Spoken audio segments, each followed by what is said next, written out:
사장님, 김치 30kg랑 고등어 20kg 확인해 보시죠. 뭐 맞겠죠. 우리 거래한 지가 5년이나 됐는데. 아, 김 대표님 잘 계세요? 아, 네.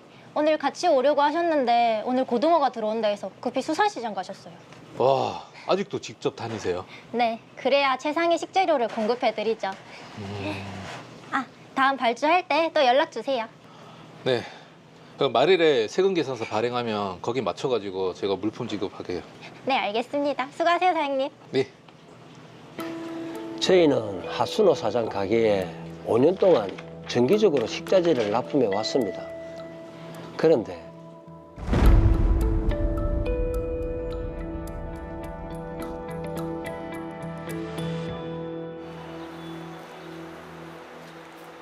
사장님, 여기 대박 와주세요.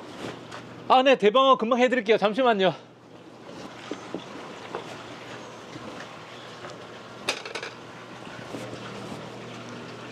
사장님, 좋았습니다. 네.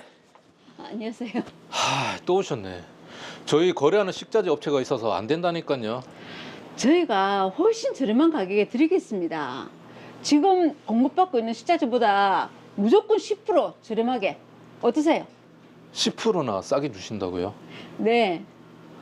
아, 김 대표랑 그래도 5년 동안 거래했는데 가격 때문에 바꾸는 건 좀 아닌 것 같은데. 저희 제품 이용하시면 제가 서비스로 다른 식자재도 많이 끼워드리겠습니다. 거래처를 바꾸시는데 그만한 베네핏은 드려야죠. 사장님, 이참에 한번 바꿔보시죠. 네? 먹는 거 너무 싸면 이상한데요.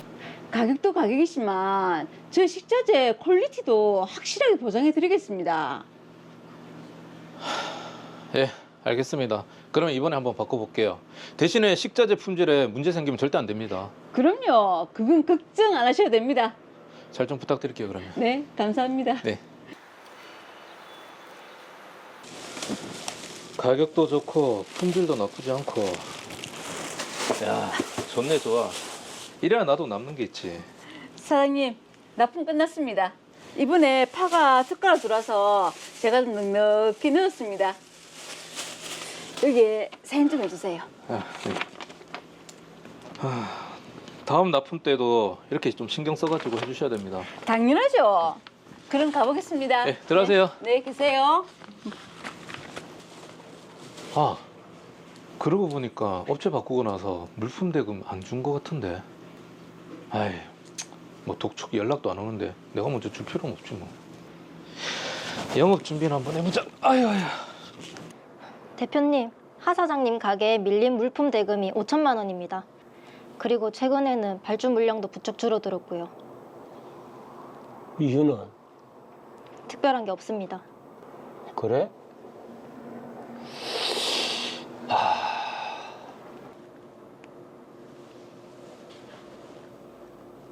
하 사장님, 아, 예, 김 대표님. 저희 물품 대금이 많이 밀리시더라고요. 그 요즘 발주량도 많이 줄었고 혹시 무슨 일 있으십니까? 아, 저희가 장사가 너무 좀 안 돼가지고요. 아, 네, 그래서 그렇습니다.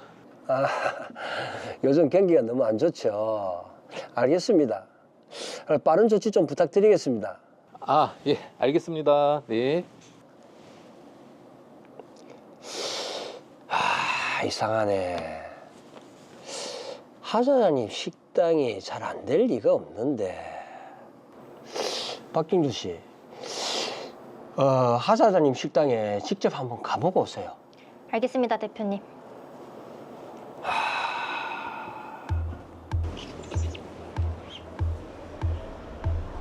뭐지?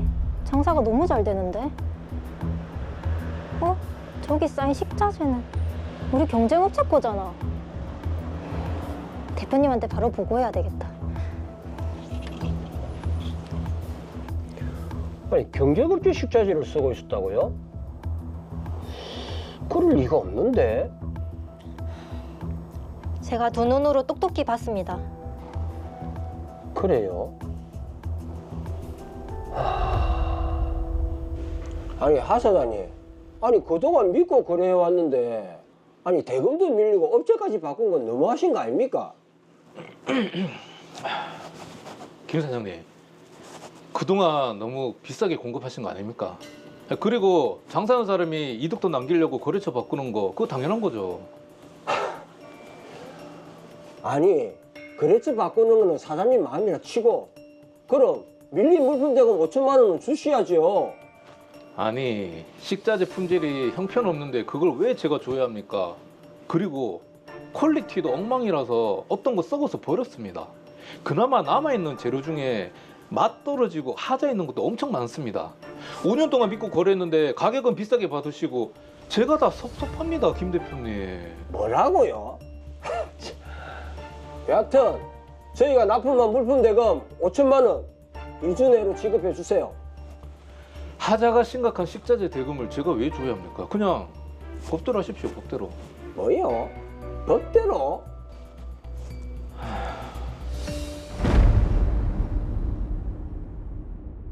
자, 일단 이 사건에서는 지금 하순호 씨가 일방적으로 거래처를 바꾸면서 문제가 발생한 것으로 보이는데요.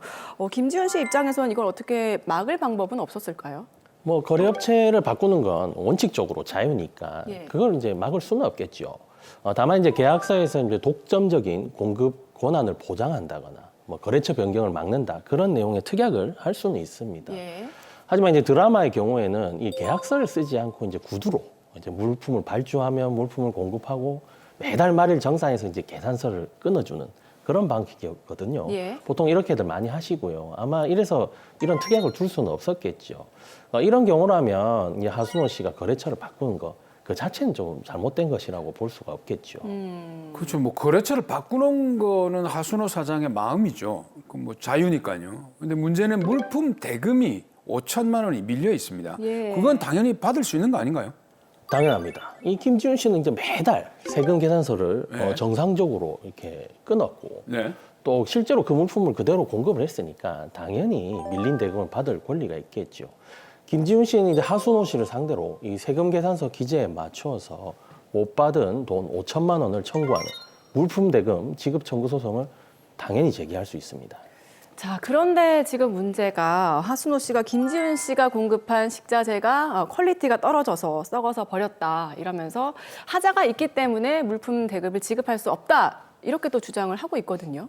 만약에 이게 판매한 물품에 하자가 있다면 이게 당연히 이제 물품 대금을 못 받거나 또 감액되어야 하는 게 맞겠죠. 예. 보통 이런 핑계를 대면서 돈을 안 준 경우가 많아서 좀 다툼이 많이 발생합니다. 자, 그럼 뭐 돈을 안 주려는 핑계일 수도 있겠지만 일단 하자가 있다는 주장인데 이 하자에 대한 법적인 기준 같은 게 있나요? 사실 이게 오늘 사례의 핵심입니다.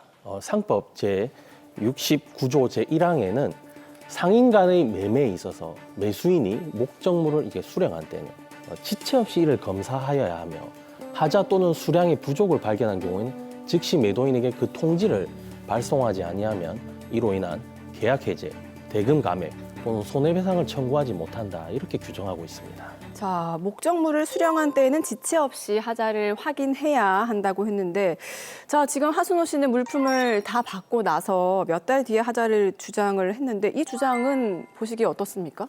일단 만약에 진짜 하자가 있었다면요. 예. 하순호 씨 이제 물품을 수령한 즉시 이 지체 없이 검사해서 하자가 있구나 하는 것을 확인하고 또 지체 없이 이제 김지훈 씨에게 통지를 했었어야 했겠죠. 또 보통 그렇게 하고 있고요. 예. 그런데 드라마에서 보셨듯이 하순호 씨의 이 하자 주장은 다른 거래처를 이렇게 거래를 하면서 거래처를 변경하면서 된 변명에 불과해 보이거든요. 그렇죠. 예. 이렇게 하자 사실을 발견해서 이렇게 통보한 것이 아니니까 적법하지 않다. 이렇게 보는 게 맞겠습니다. 네. 여기서 제가 좀 궁금한 게 하나 있습니다. 지금 나오는 게 이 상법에 지체 없이라는 규정이 있거든요. 도대체 이게 그냥 며칠 안에 이렇게 했으면 좋겠는데 지체 없이가 어느 정도를 의미하는 거예요? 이게 딱 잘라서 이제 얼마까지가 지체 없이다. 이렇게 단정할 수는 없고요. 왜냐하면 이게 물품이나 거래 환경마다 다 다르지 않겠습니까? 네.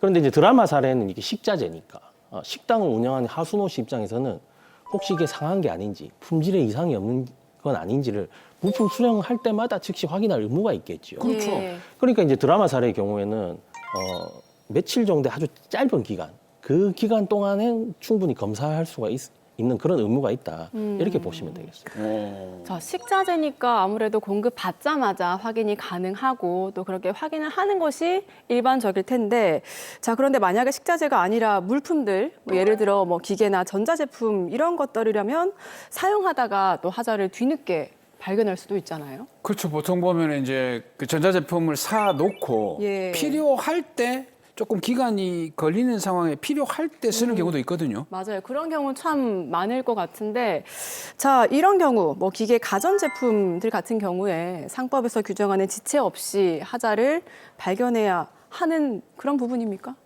상법 제69조 제1항 또 9단을 보면요. 이게 매매 목적물에 이제 즉시 발견할 수 없는 하자가 있는 경우라면 매수인이 이제 6개월 내에 이를 발견한 때에도 같다. 이렇게 규정하고 있습니다. 그러니까 이제 즉시 하자를 발견하기 어려운 그런 물품들은 예. 6개월의 이제 담보 기간이 정해져 있다. 이렇게 보시면 되고요. 아. 진행자분께서 말씀하신 뭐 기계라든지 가전제품 이런 물품도 대체로 이제 몇 달 써보면 하자 여부를 좀 알 수가 있으니까 네. 6개월 내에 이를 발견해서 매도인에게 통지하면 됩니다. 야, 그럼 이제 장기간이 6개월로 정해졌는데 우리가 지금 자주 사용하는 물건들 있지 않습니까? 구매해서 쓰는 것들. 그런 것도 6개월이 넘으면 하자에 대해서 어떻게 보상을 청구한다든가 이렇게 할 수가 없는 겁니까? 매우 좋은 질문입니다. 우리 상법 제69조 제1항 다시 보시면요. 이 상인 간의 매매라고 이렇게 규정이 있습니다. 아, 상인. 그러니까 매도인과 매수인 모두 상인이어야 한다는 것이죠. 이걸 이제 상사 매매라고 하는데요. 이제 드라마 사례를 보면 김지훈 씨는 식자재 판매한 상인이고 또 하순호 씨는 또 식당 운영하는 상인이니까 예. 둘 다 상인이거든요. 그래서 이제 상법상 매수인의 이 목적물 검사, 하자 통지 의무가 이게 발생하는 겁니다. 네. 하지만 이제 일반 소비자는 이제 상인이 아니거나 상행위로 물건을 구매하는 게 아니니까 이러한 조항이 적용되지 않는 것이겠죠. 혹시나 이제 이 방송 보시면서 물건 사고 6개월 지나면 뭐 책임을 물을 수 없지 않는가 이렇게 오해하실 분들이 있으실 것 같아서 네. 제가 좀 구체적으로 설명드리니까 안심하셔도 됩니다. 자, 그러면 구매한 물건에서 하자가 발견됐을 때 일반 소비자는 어떤 법의 보호를 받습니까? 네, 일반 소비자라면 이제 기본적으로 이제 소비자 보호법의 적용을 받게 됩니다. 또 거래 형태에 따라서는 다양한 법의 보호를 받을 수가 있는데요. 요즘 이제 인터넷 쇼핑 많이 하시잖아요. 그렇죠. 전자상거래 등에서의 소비자 보호에 관한 법률도 있습니다. 이렇게 여러 법률의 보호를 받을 수가 있고요. 또 대부분의 이제 제조업체나 판매업체들은 또 이 AS 기간 많이 두지 않습니까? 아, 그렇죠. 네. 그 범위 내에서는 또 적절하게 교환이나 수리 등 하자 문제를 충분히 해결할 수가 있습니다. 자, 그러면 저는 개인적으로 궁금한 게 요즘 그 채소 마켓 저도 많이 사고 팔기도 하는데 그렇죠. 인터넷 중고 거래 같은 경우에는 어떤가요? 네, 인터넷 중고거래도 많이 하시죠. 예. 아마 시청자분들께서도 많이 궁금해하실 텐데, 근데 인터넷 중고거래는 이 전자상거래법상 이 소비자 보호 대상 범위에 들어가지가 않습니다. 이게 중고거래는 이제 일반 소비자들끼리 하는 직거래다 보니까 기업 대 소비자 간의 거래에 적용되는 그런 소비자 보호의 법리가 적용되지가 않아요. 예. 중고거래의 장점이란 게 싼 가격에 이루어진다는 거 아니겠습니까? 예. 하지만 반면에 인터넷 중고거래에서 물건을 샀는데 하자가 생겼다면 법적으로 보호받기 어렵다. 그런 단점이 있겠죠. 물론 이제 중고거래 사이트에 대해서도 문제를 삼을 수가 있겠지만 특별히 그 사이트에서 뭐 물품을 보증해 줬다든지 뭐 그런 특별한 사정이 없는 한 사이트에서도 책임을 묻기 어렵다. 이 정도는 좀 기억해 두시면 좋을 것 같습니다. 좋습니다. 그런데 일단 요 드라마로 돌아와서 드라마 경우와는 다르게 만약에 진짜 상인끼리 거래하면서 공급받은 물품에 대한 하자가 있었다. 그럴 경우는 어떻게 합니까? 구매자 입장에서도 당연히 주의해야 할 부분이 있죠. 상법에서 이런 조항을 마련한 취지가 이제 신속하게 하자 여부 검사하고 또 문제가 생기면 바로바로 통보하라. 그런 의미입니다. 네. 그렇게 하지 않으면 뒤늦게 다 뒀다가 하자가 있다는 이유로 물품 대금을 지급하지 않는다든지 이렇게 게을리하게 되면 경제적 손실이 크기 때문이죠. 네. 그래서 물건 사실 때 항상 주의하셔야 합니다. 맞습니다. 받을 때는 뭐 아무런 말도 없다가 뒤늦게 하자가 있다고 하면 판매하는 상인들이 또 엄청난 피해를 보시잖아요. 예. 맞습니다. 아무래도 이제 상인들끼리 거래하는 거다 보니까 일반 소비자들과는 달리 좀 전문적으로 이제 하자 여부를 아마 충분히 확인할 수 있지 않겠습니까? 예. 그러니까 이제 물품을 공급받는 상인이라면 수령한 즉시 하자가 있는지를 좀 꼼꼼히 따져봐야 하고요. 뒤늦게 발견하면 문제 삼을 수 없다는 점 정도는 유념하셔야 합니다. 최장 6개월 내에서는 그 하자를 통지해야 된다는 점 꼭 명심하시길 바라겠습니다. 네, 자 상인 간의 매매에서 하자가 발견됐을 때는 즉시 이제 알려야 되고 좀 나중에 알게 됐다고 하더라도 최장 6개월 이내에는 하자 통지를 해야 한다는 점 기억을 해두시면 좋을 것 같습니다.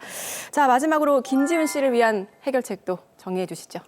네, 김지훈 사장님, 요즘 가뜩이나 경기도 안 좋은데 믿었던 거래처에서 또 이상한 핑계를 대면서 물품 대금을 안 주니까 또 얼마나 속이 상하겠습니까?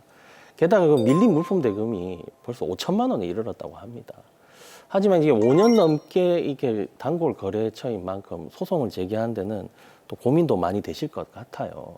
그래도 이게 밀린 대금이 적지 않고 아마 또 경쟁업체에게 이미 그게 넘어갔으니까 좀 과감하게 결단을 내리셔야 할 것 같습니다. 하루빨리 5천만 원을 청구하는 물품 대금 소송을 제기하시길 바라겠습니다. 하순호 씨의 이제 태도에 비춰보면 소송에서 뭐 수량이 부족했다, 하자가 있었다, 뭐 이런 주장을 할 것 같은데요. 하자를 지체 없이 검사하고 즉시 하자를 통보한 적은 없으니까 김지훈 씨가 승소할 가능성이 높아 보입니다. 그러니까 적극적으로 대응하시기를 권유하겠습니다.